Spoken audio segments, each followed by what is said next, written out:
Padma Bhushan SL. Bhyrappa ಇನ್ನು ನಮ್ಮೆಲ್ಲರ ಪಾಲಿಗೆ ನೆನಪು ಮಾತ್ರ. ಇಂದು ಅವರ ಅಂತ್ಯಕ್ರಿಯೆ ನಡೆಯಲಿದ್ದು ಮೈಸೂರಿನಲ್ಲಿ ಎಸ್.ಎಲ್. ಭೈರಪ್ಪ ಅವರ ಅಂತ್ಯಕ್ರಿಯೆ ಚಾಮುಂಡಿ ಬೆಟ್ಟದ ತಪ್ಪಲಿನಲ್ಲಿ ನಡೆಯುತ್ತಾ ಇದೆ. ಪದ್ಮಭೂಷಣ ಎಸ್.ಎಲ್. ಭೈರಪ್ಪ ಅವರು ಇನ್ನು ನಮ್ಮೆಲ್ಲರ ಪಾಲಿಗೆ ನೆನಪು ಮಾತ್ರ.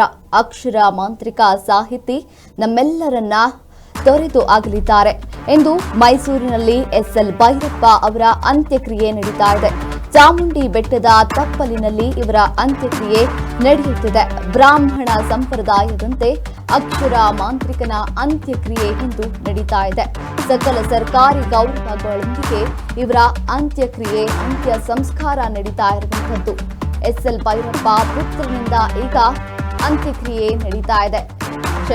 ರವಿಶಂಕರ್ ರಿಂದ ಈಗ ಅಂತ್ಯಕ್ರಿಯೆ ನಡೀತಾ ಇರುವಂತದ್ದು. ಪದ್ಮಭೂಷಣ ಎಸ್.ಎಲ್. ಭೈರಪ್ಪ ಇನ್ನು ನಮ್ಮೆಲ್ಲರ ಪಾಲಿಗೆ ನೆನಪು ಮಾತ್ರ. ಅಕ್ಷರ ಮಾಂತ್ರಿಕ ಸಾಹಿತಿ ಇನ್ನು ನೆನಪಾಗಿ ಉಳಿದಿದ್ದಾರೆ. ಇಂದು ಮೈಸೂರಿನಲ್ಲಿ ಎಸ್.ಎಲ್. ಭೈರಪ್ಪ ಅವರ ಅಂತ್ಯಕ್ರಿಯೆ ನಡೀತಾ ಇರುವಂತದ್ದು. ಚಾಮುಂಡಿ ಬೆಟ್ಟದ ತಪ್ಪಲಿನಲ್ಲಿ ಇವರ ಅಂತ್ಯಕ್ರಿಯೆ ನಡೀತಾ ಇದೆ. ಬ್ರಾಹ್ಮಣ ಸಂಪ್ರದಾಯದಂತೆ ಇವರ ಅಂತ್ಯಕ್ರಿಯೆ ನಡೀತಾ ಇದೆ. ಕನ್ನಡ ಸಾಹಿತಿ ಲೋಕದ ಈಗ ಬಡವ ಆಗಿದೆ. ಕನ್ನಡ ಸಾಹಿತಿ ಲೋಕ ಈಗ ಬಡವ ಆಗಿದೆ. ಅಕ್ಷರ ಲೋಕದ ತತ್ವಜ್ಞಾನಿ ಸರಸ್ವತಿ ಸನ್ಮಾನ ಪುರಸ್ಕೃತ ಪದ್ಮಭೂಷಣ ಡಾಕ್ಟರ್ ಭೈರಪ್ಪ ಅವರು ಇನ್ನು ನಮ್ಮೆಲ್ಲರ ಪಾಲಿಗೆ ನೆನಪು ಮಾತ್ರ. ವಯೋಸಹಜ ಅನಾರೋಗ್ಯದಿಂದ ಬುಧವಾರ ನಿಧನರಾಗಿದ್ದ 94 ವರ್ಷದ ಹಿರಿಯ ಸಾಹಿತಿ ಇವತ್ತು ಪಂಚಭೂತಗಳಲ್ಲಿ ಲಿಂಗೈಕ್ಯರಾಗಿದ್ದಾರೆ. ಇಂದು ಬೆಳಗ್ಗೆ ಮೈಸೂರಿನಲ್ಲಿರುವಂತಹ ಭೈರಪ್ಪ ಅವರ ಮನೆಯಲ್ಲಿ ಅಂತಿಮ ವಿಧಿವಿಧಾನವನ್ನ ನಡೆಸಲಾಯಿತು. ಇದರ ನಂತರ ಚಾಮುಂಡಿ ಬೆಟ್ಟದ ತಪ್ಪಲಿನಲ್ಲಿರುವಂತಹ ರುದ್ರಭೂಮಿಯಲ್ಲಿ ಅಂತ್ಯಕ್ರಿಯೆಯನ್ನ ನಡೆಸಲಾಯಿತು. ಅಂತ್ಯಕ್ರಿಯೆಗೂ ಮುನ್ನ ಭೈರಪ್ಪ ಅವರಿಗೆ ರಾಜ್ಯ ಸರ್ಕಾರ ಸಕಲ ಸರ್ಕಾರಿ ಗೌರವವನ್ನ ನೀಡಿ ಗೌರವಿಸಿತ್ತು. ಅಂತಿಮ ವಿಧಿವಿಧಾನವನ್ನ ತಮ್ಮ ಪುತ್ರರು ಮಾಡಿದರು. ಇನ್ನು ಇದರ ನಂತರ ಇವರ ಅಗಲಿಕೆಯ ಅಂತಿಮ ವಿಧಿವಿಧಾನ ಯಾರು ನೆರವೇರಿಸುತ್ತಾರೆ ಎಂಬ ಪ್ರಶ್ನೆ ಇತ್ತು. ಆದರೆ ಅಂತಿಮ ಪೂಜೆಯಲ್ಲಿ ಭೈರಪ್ಪ ಅವರ ಇಬ್ಬರು ಪುತ್ರರು ಭಾಗಿಯಾಗಿ ಪುತ್ರರಾದಂತಹ ಉದಯ್ ಶಂಕರ್, ರವಿಶಂಕರ್ ಅವರು ಪೂಜೆಯಲ್ಲಿ ಕುಳಿತು ಅಂತಿಮ ಕಾರ್ಯವನ್ನ ನೆರವೇರಿಸಿದ್ರು.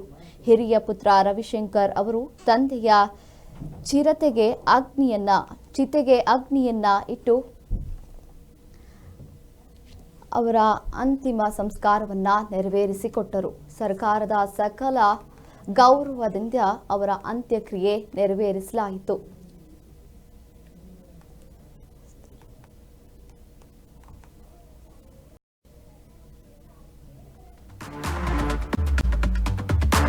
ಎಸ್.ಎಲ್. ಭೈರಪ್ಪ ಅವರಿಗೆ ಸರ್ಕಾರದ ಗೌರವವನ್ನ ಸಲ್ಲಿಸಲಾಗಿದೆ.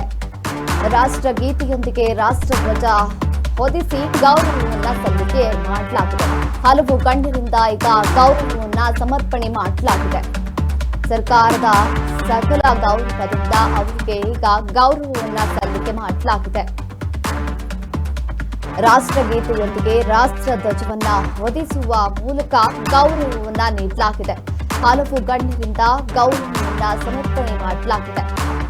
ಎಸ್.ಎಲ್. ಭೈರಪ್ಪ ಅವರ ಅಂತ್ಯಕ್ರಿಯೆಗೆ ಈಗ ಸರ್ಕಾರ ಗೌರವವನ್ನ ಸಲ್ಲಿಕೆ ಮಾಡಿದೆ. ರಾಷ್ಟ್ರಗೀತೆಯನ್ನ ಹೇಳುವ ಮೂಲಕ ಅವರ ಒಂದು ಚಿತೆಗೆ ಅವರ ಒಂದು ಅಂತಿಮ ಯಾತ್ರೆಗೆ ಧ್ವಜವನ್ನ ಹಾಕುವ ಮೂಲಕ ಸರ್ಕಾರ ಅಂತಿಮ ಯಾತ್ರೆಗೆ ಗೌರವವನ್ನ ಸಲ್ಲಿಕೆ ಮಾಡಿದೆ.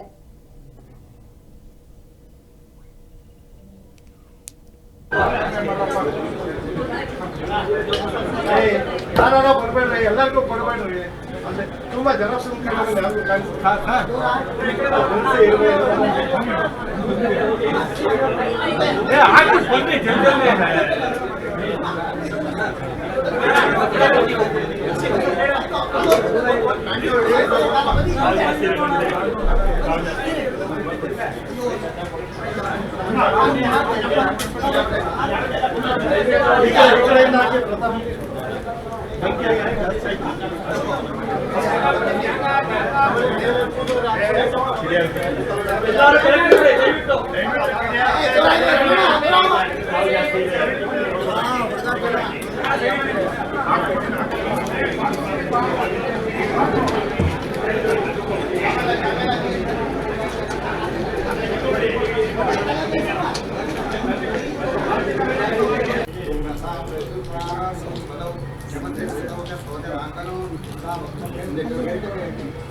ಕನ್ನಡ ಸಾಹಿತ್ಯ ಲೋಕದ ದೈತ್ಯ ಪ್ರತಿಭೆ, ಅಕ್ಷರ ಲೋಕದ ತತ್ವಜ್ಞಾನಿ, ಸರಸ್ವತಿ ಸನ್ಮಾನ ಪುರಸ್ಕೃತ ಪದ್ಮಭೂಷಣ ಡಾಕ್ಟರ್ ಎಸ್ಎಲ್ ಭೈರಪ್ಪ ಅವರ ಈ ಒಂದು ಅಂತ್ಯಕ್ರಿಯೆ ಈಗ ನೆರವೇರಿದೆ. ಸರ್ಕಾರದ ಸಕಲ ಗೌರವಗಳ ಮೂಲಕ ಅವರ ಅಂತ್ಯಕ್ರಿಯೆಯನ್ನ ಈಗ ನೆರವೇರಿಸಲಾಗಿದೆ.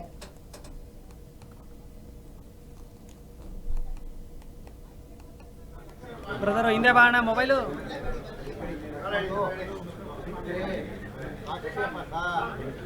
ಗೋತ್ರಾಯ ಭೈರಪ್ಪ ಶರ್ಮಣೆ ಸಂಸ್ಕಾರಾರ್ಥಂ ಸಮಾನ